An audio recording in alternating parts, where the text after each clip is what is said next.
Thank you so much, Mr. Secretary, for joining us here at Euractiv headquarters in Brussels. You've been on a flying visit to Brussels. You've been meeting the President of the European Parliament, commissioners, MEPs, and you've been doing a lot of big set-piece events. We kind of wanted to take you back to the beginning, where this all started, some might say, with the big trade deal that the EU and the US struck a few weeks ago. And part of that deal, of course, is a $750 billion investment from Europe into the US over the next few years. And we understand that was a big talking point of your trip and part of the reason why you're here. One question that Rob, who is our energy environment editor, and myself, Eddy, politics reporter, have is what will the US do if Europe doesn't meet those commitments? Oh, I've no doubt that we will meet the commitments. There's so much upside on both sides. Huge room to grow U.S. natural gas exports into Europe, displace the rest of the Russian gas, help launch artificial intelligence in Europe or scale that up. On the oil side as well, displacing out Russian oil and Russian refined products that may be refined not just in Russia but elsewhere. And nuclear. We've already announced a U.S. deal to build nuclear power plants in Poland. Interest from a lot of other countries is that as well. So there's just a lot of room for energy cooperation between the United States and EU. I have no doubt we will meet the targets as stated. But does that mean you're relying on good mutual trust and it's all kind of and it's not really written down, or do you have like binding commitments from the EU in terms of accountability mechanisms? Who are you going to go to if you're saying it won't happen, but if 3 years from now there isn't $750 billion going into the US from the EU, who will you turn to? Who's your point of call in Europe? Look, I've got multiple points of call in Europe, but I actually don't worry about it. I don't worry about it. The more energy purchases in Europe of American energy, the better for Europe, the better for the United States. Those deals will be done by commercial companies, but that interest is large. It's quite large. Okay. Can I, if I may then, just drill down a little bit? We won't want to move on, but the $750 billion target, let's call it, over the next 3 years, the remaining 3 years of President Trump's term in office. You mentioned at a press briefing yesterday, a very useful press briefing, that roughly 2/3 of that can be met merely by ending all imports of Russian energy, which would, obviously that doesn't just mean gas, because even though the EU still receives almost 1/5 of its gas from Russia, which many people obviously want to end, a situation people want to end, it would involve also ending indirect imports of Russian energy through countries, especially Turkey, which refines Russian crude and ships products to the EU, India possibly as well, China possibly too. There have been reports of diplomatic pressure on the EU to impose tariffs or some kind of sanctions on some of these countries to block imports of Russian energy. Was that a topic of discussion during your visit? Well, we did discuss multiple ways. How can we work together, the United States and EU, to bring Russia-Ukraine war to an end? President Trump's single biggest agenda item, well, I summarize it as prosperity at home and peace abroad. Both of those critically rely on energy. We need more energy, lower cost energy in the United States to bring prosperity there. And the huge American abundant energy resources allow us to be a key energy supplier to our allies around the world that previously have been buying oil and gas and other technologies from adversaries.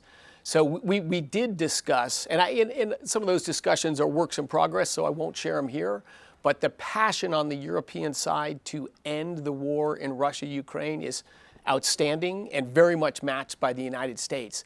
But to do sanctions, to stop the flow of something, you can't have one party. You have to have everyone working together on it. So we did have multiple dialogues about, all right, we've done this. What can we do next? How would we respond to that? So that is an ongoing work in progress, but there is a strong mutual commitment to do everything we can to bring that war to as swift an end as possible. And it's not easy to do. You're saying that the only way to really put enough pressure on Russia in order to end the war would be if the US and the EU works much more closely together, including on putting tariffs or some sort of punitive trade measures on what so-called third countries, so India and China? Well, I'm not going to say anything specifics. We have to work together even just stopping buying energy assets. You got to work together on things like this. You can't just go without energy. So the best way to get peace is to have cooperation between the United States and the EU, the two biggest economies in the world. Of course, we want other allies, and we do have other allies working with this to bring this war to an end. It's a big challenge, but the stakes are high. President Trump is, every day, 7 days a week, the one thing he never stops thinking about is how to bring peace. Some of these conflicts have been easier problems. Well, they weren't historically easy problems to solve, but his leverage, his persuasion, his use of carrots has helped bring a number of wars and conflicts to an end. It's been amazing to watch for 8 months. Russia-Ukraine one's the hardest of all, by far. Yeah. Can I just ask one more question just to drill down on that a little bit? Because, the US has put tariffs on India. But the problem is, maybe from the US perspective, the EU is literally today, the European Commissioners for Trade and Agriculture are in India negotiating a trade deal. So is it really realistic from the Americans to expect more cooperation from Europe when they are really looking forward to strike a big trade deal with India at this very time? Look, we want to do a lot of trade with India as well. There's not a difference there. We're just trying to figure out what mechanisms can be most effective to end this war. Indians are not causing the war or not murdering people or whatever. We want trade and engagement with India just like the EU does. I think we're aligned on that. But they are an outlet for Russian product, and we're trying to figure out how to close off that outlet. Okay.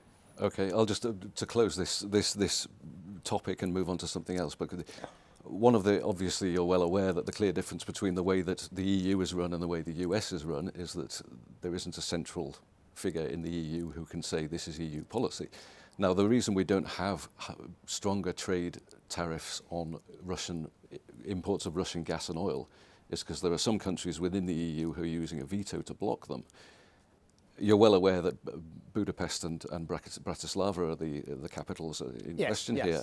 Is America putting pressure directly on those capitals as well as visiting Brussels to try and increase the momentum for more tariffs? We are trying to use all the tools we have, including that, to bring pressure on Russia to put this war to an end. Have you had any feedback from Hungary or Slovakia? Not on this trip. I have not been there, but you'll see a headline in the news today. My words about that. We want to do everything we can to shrink Russia's ability to wage this war. Other countries like Spain are also importing, LNG from Russia. So it's not, would you say it's not only Hungary, Slovakia? I mean, they're often the bad boys, seen in Brussels as the bad boys, the bad pupils in the class. But but do you think there needs to be pressure on Spain as well? Are you putting pressure on Spain? Indeed, yes. I totally agree. There's two that are singled out a lot and for reason, but they are not the only ones. There is still a fair amount of Russian energy that comes into the European Union. There's concerns in the European Union about spikes in prices if things are choked off too much. Part of the dialogue and part of the message we brought is during the Trump administration, the capacity for the United States to export LNG will double. Not increase by 10% or 20%, will double. So we have that ability to fill that supply gap, and that's one of the reasons we're here, is to give comfort. We have it, it's growing, it's there. Much better to buy for Spain, for everybody. You want to buy energy, which is central to life, from your allies and from your friends, not from your adversaries. Okay, can I ask, and this really is closing this section, the 750 billion target. You mentioned that, as I said, the 2/3 that you think can be achieved by ending all connections with Russian energy imports, indirect and direct. Have you actually looked at the maths specifically, and then which areas would be the ideal ones to target more quickly? And also, you mentioned 1/3 would be large-scale nuclear projects. You mentioned the investments in Poland, so far the project in Poland. You're probably aware that France has a very large stake in the nuclear industry in Europe and sees itself as Europe's nuclear leader and might take umbrage at the idea that US nuclear technology is going to be the dominant form of nuclear in Europe in the coming years. Do you think that might be a potential diplomatic problem in the years to come? That's business. That's competition. The French have a proud and wonderful nuclear history. They supply enriched uranium to the United States. There's French uranium enrichment companies with facilities in the United States. So I'd say it's more cooperative competition. But the next generation of small modular reactors, almost all the money and development of that is in the United States. So might there be a French reactor built in Europe as well? Absolutely, absolutely. Okay. Now, the EU set a goal of 2027 to end Russian imports. That's obviously too late for the purposes of this deal that we're talking about. Can you give a concrete date when you would like to see the EU end all imports of Russian energy, direct and indirect? When does it have to stop? Well, look, the United States position is as soon as possible. And that's what we're here for these dialogues. But change, particularly in energy flows, it takes time. And it takes two sides. We want a cooperative business win-win partnership with the EU, and believe me, all of the dialogues I've had here have been entirely in that spirit. But yes, we're here to say we can help fill that gap sooner than that. Okay. And we're keen to do it. I think the interest on the other side is there to do it as well. And throughout this process, European Commission officials in the building over there have been adamant that they don't want to replace dependence on Russian gas with too large a dependence on any single supplier. They don't mention America, but obviously that's what they mean. And they're still saying that. And we had yesterday a spokesperson for the Commission said that the goals of switching to renewable energies remain fully intact despite this intention to move away from to replace Russian energy with US. President von der Leyen of the Commission, said during a speech on Wednesday that the EU was staying the course on its climate goals and electrifying the transport sector and so on. So the question is, this deal is for 3 years, 750. Is it a short-term thing? Are we talking here about a bonanza of sales to the EU of American energy during the last 3 years of President Trump's presidency, after which the situation might change, or do you see this as a long-term change in the dynamics of the global energy complex? Oh, I think it's a long-term change. You know, when you buy energy, particularly liquefied natural gas, there's a huge amount of infrastructure that built. This isn't going to be 3.5 years and then it'll all be over. But of course, Europe sets European energy policy. The world just needs more energy. It's not like, you know, something's bad and something's good. We want to develop more energy. We have also invested a lot in wind and solar and batteries in the United States. Unfortunately, the track record of it, speaking candidly, has been quite poor. The world has spent around $5 trillion of investment, almost all of it subsidized or mandated in targets globally. And the total primary energy that comes from wind, solar, and batteries is less than 3% around the planet. In the United States, it just hit 3%. That's just a massive amount of money for a relatively small amount of energy and less valuable energy because sun doesn't always shine and the wind doesn't always blow. So in the US, the states that have gone heaviest in that and earliest in that, California, whatever, double the electricity prices of the rest of the United States. So solar continues to get better as storage technology makes big leap forwards. I think solar will continue to grow globally, but it really doesn't have the prospect to be a major energy source. Too much of the energy dialogue is about the electricity grid. Most people don't realize the energy that's delivered via electric wires, which is awesome, makes our world wonderful, that energy represents 20% of total primary energy consumption on the planet. So you could wrap the entire planet in a solar panel, so you had 24-hour sun on it. That would be, of course, ruinously expensive and impractical. But if you did that, you could deliver 100% of electricity from solar energy.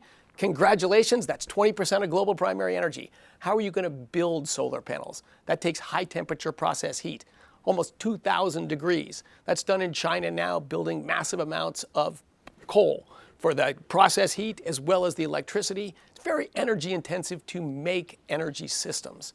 So for us, energy is about people and math.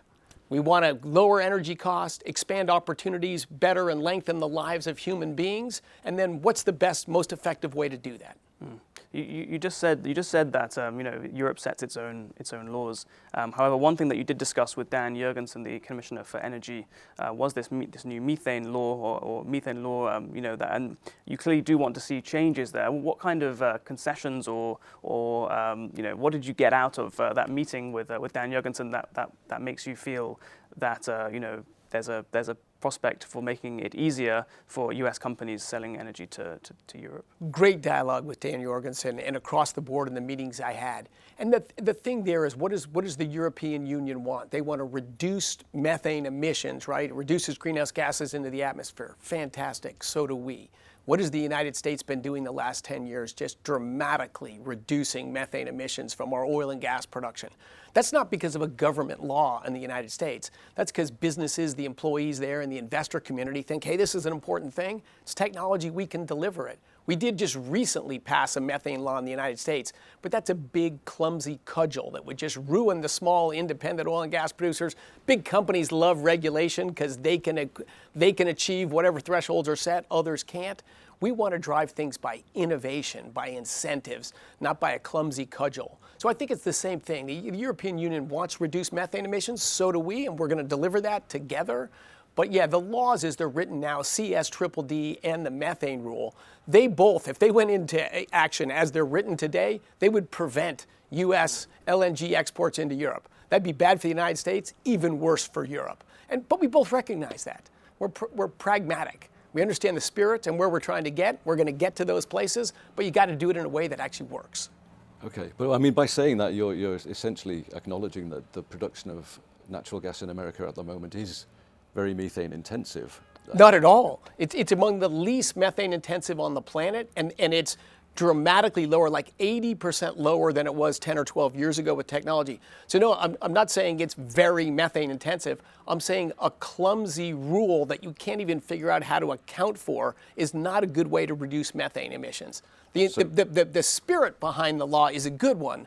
The wording of the law itself is just impractical. So do you consider, are you now reassured that the EU is going to change the law as it applies to the US in a way that will allow methane, natural gas as it's produced at the moment to be imported?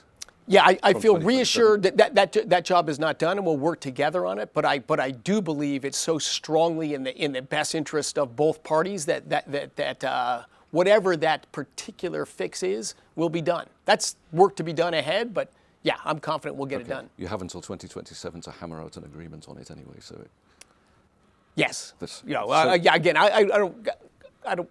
I'll avoid the specifics, but it's issues we're aware of and issues that will be solved. Okay, can I go back to renewables? You bet. Right. Well, we have. I mean, you've been on after this case where Ørsted, the Danish company, had a project shut down off Rhode Island in the States, which was almost complete offshore wind.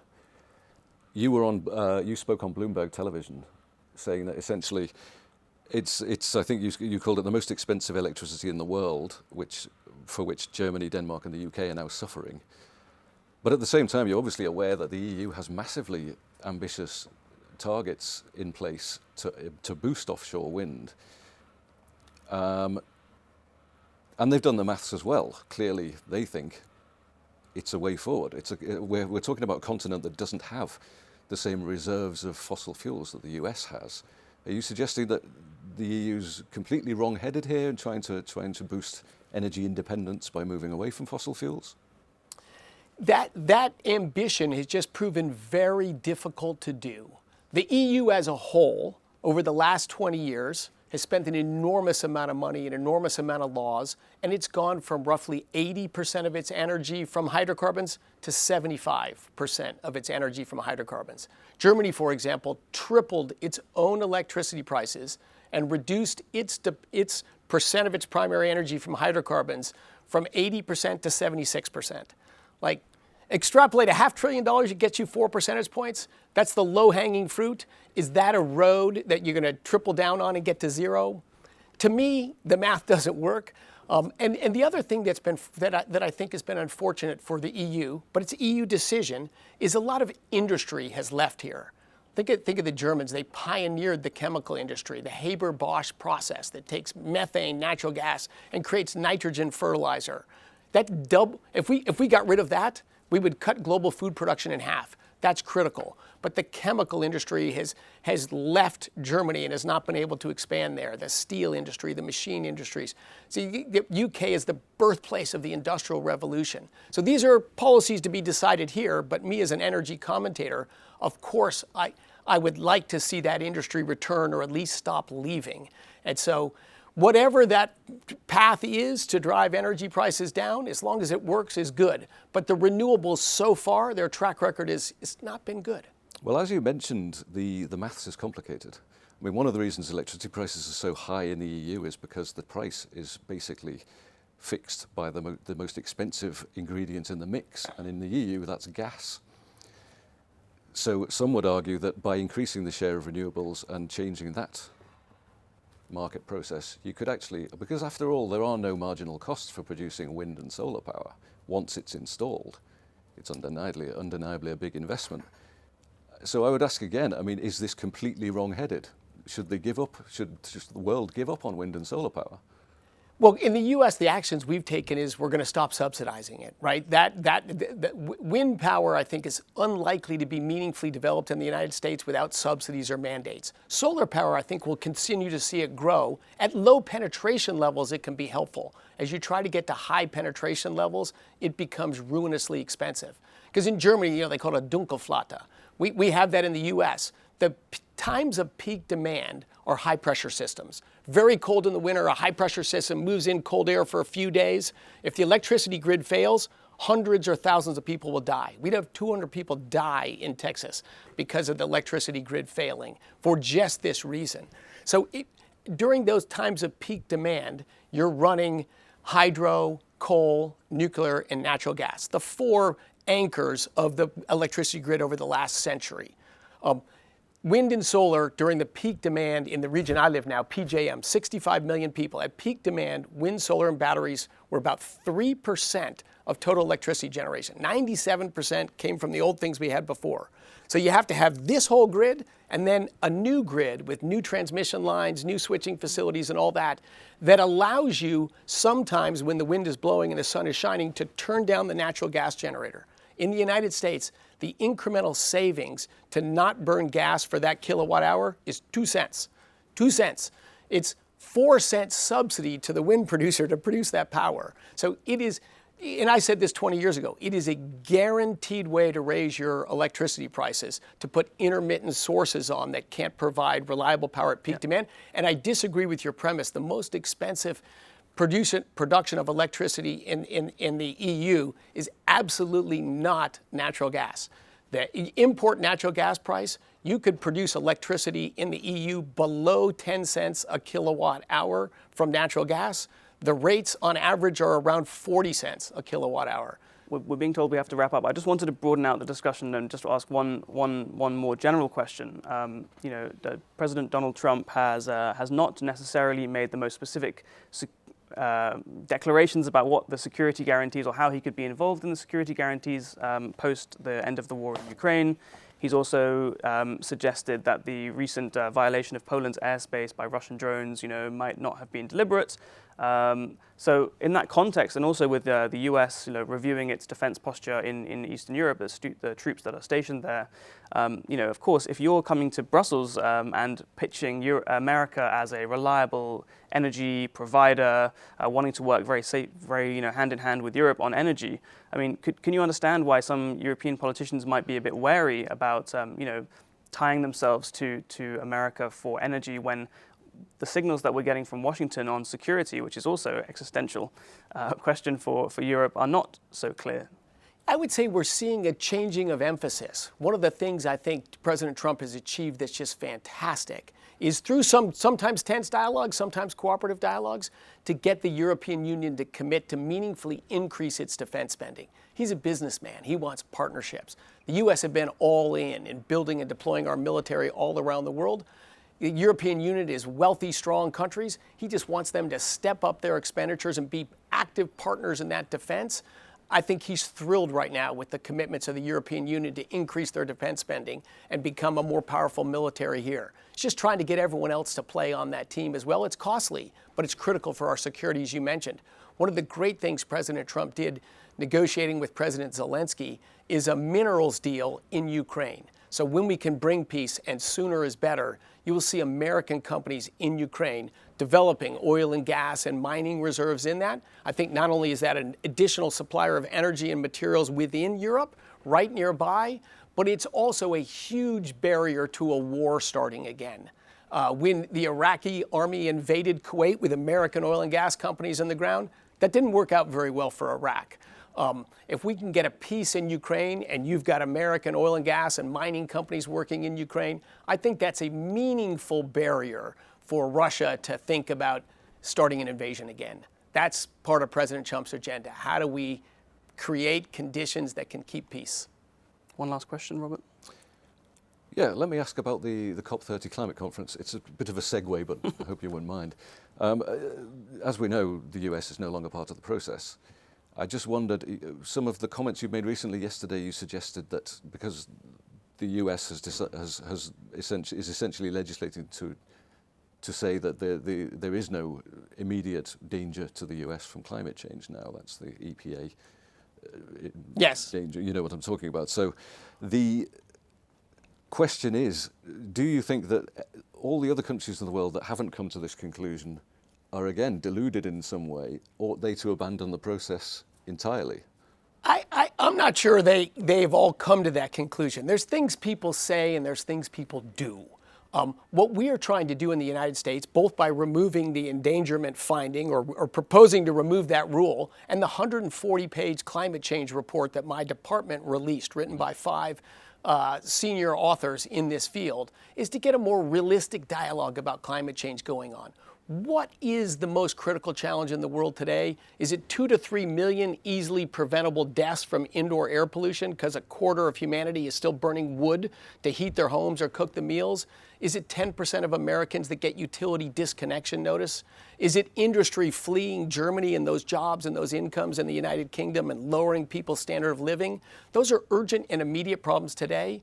Is that more important than the fact if Europe gets to net zero by 2050 and the goal that the temperature of the planet in the year 2100 might be 1/10 of a degree cooler?